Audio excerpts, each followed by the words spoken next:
Talks in Japan and China, the two Asian economic powerhouses, will be to engage with international counterparts, the State Department said.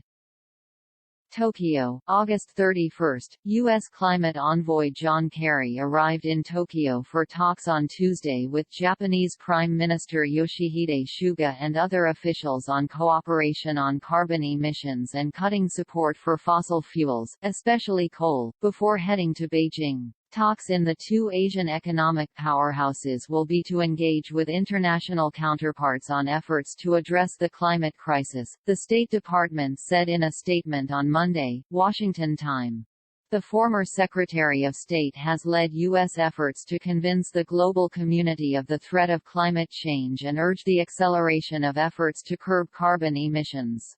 The U.S. push comes in advance of the UN COP26 climate conference, which will be held in Scotland later this year.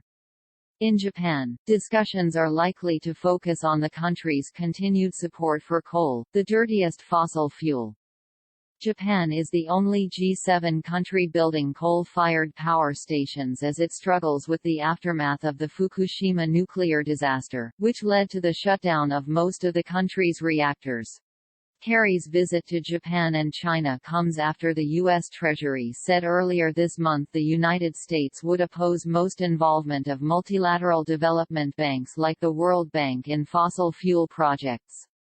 Discussions in Tokyo are also likely to focus on plans by the Asian Development Bank to organize and develop a scheme to acquire coal-fired power plants and shut them down early. The effort, first reported by Reuters, includes British insurer Prudential plc, lenders Citigroup Inc. and HSBC Holdings plc and BlackRock Real Assets, with ambitions for an initial purchase in 2022. Japan is the largest shareholder of the ADB and support from Tokyo will be crucial to any success for the plans. China, the United States and Japan are the world's biggest, second and fifth biggest carbon emitters. On his trip to China, Kerry will look to build on commitments he helped secure during his visit in April, when the two countries agreed to cooperate to curb climate change with urgency.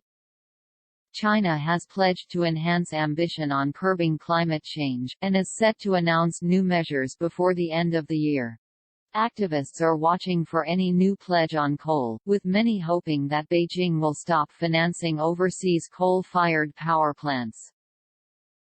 Amid political tension between the two sides, the United States has tried to ring-fence climate issues and Kerry has no remit to discuss any other topics with China.